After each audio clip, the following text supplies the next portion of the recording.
If carbohydrates aren't an essential nutrient, why do we eat so many of them every single day?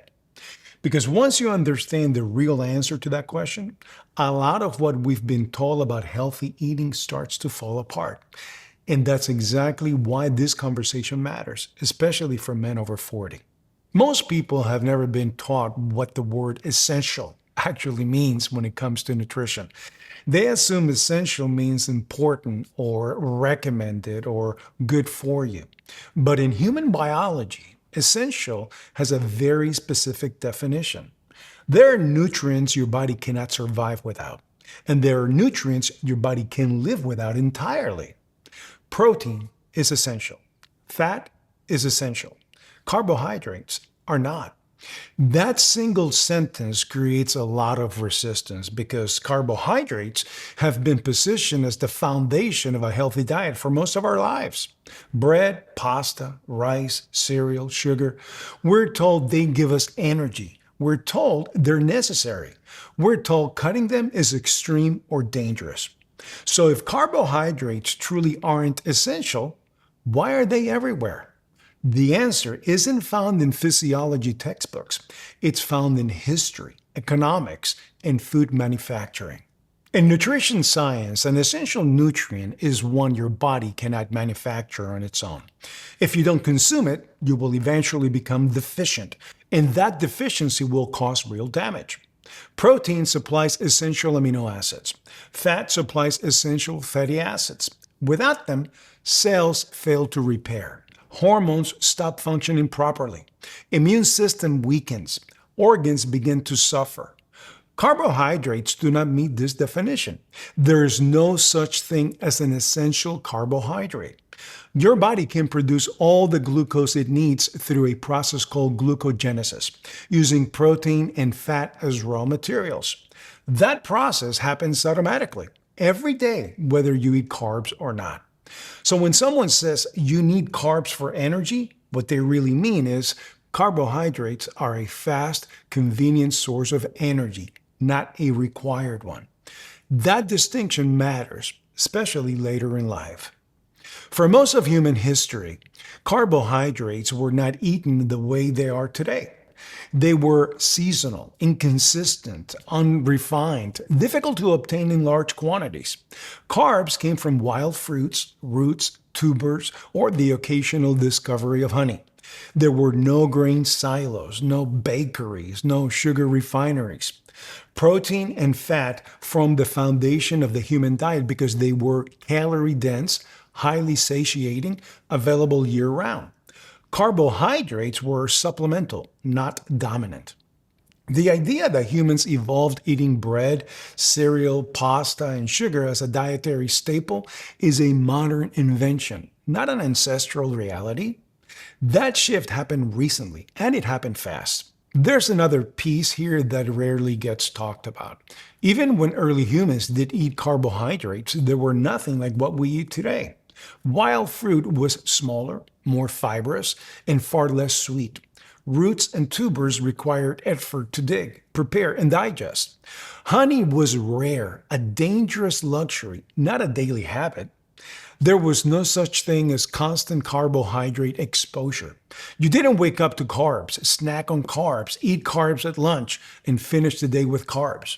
Modern humans do. And that constant exposure matters because the human body never evolved to manage elevated blood sugar all day, every day, for decades. Carbohydrates didn't take over because they were optimal for health. They took over because they were perfect for industrial food production.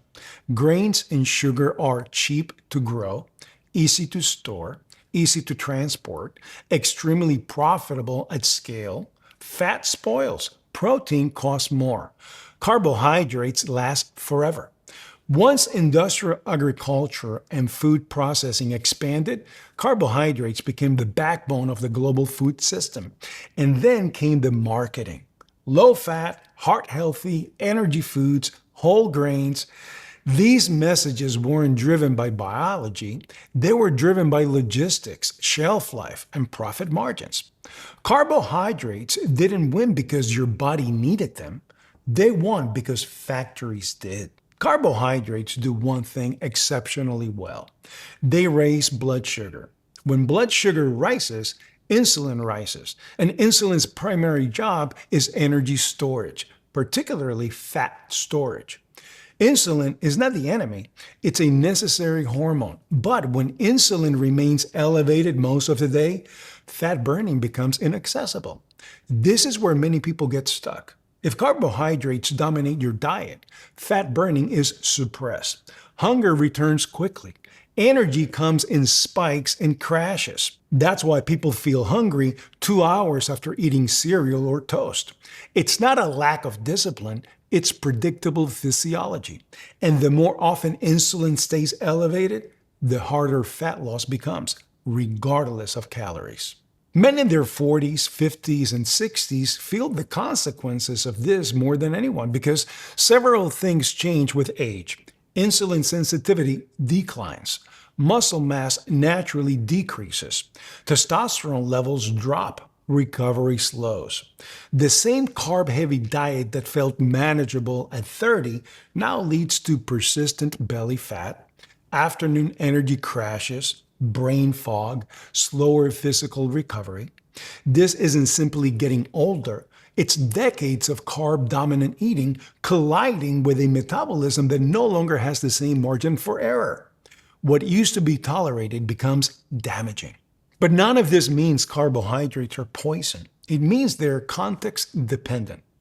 Carbs can be useful around intense physical activity and controlled intentional amounts for metabolically healthy individuals. But they were never meant to be the foundation of every meal. Protein provides structure. Fat provides fuel. Carbohydrates, when used, should serve a specific purpose. When carbs shift from being a tool to being the base of the diet, metabolic problems begin. This is why so many men feel like something suddenly changed in their 40s. It didn't change suddenly.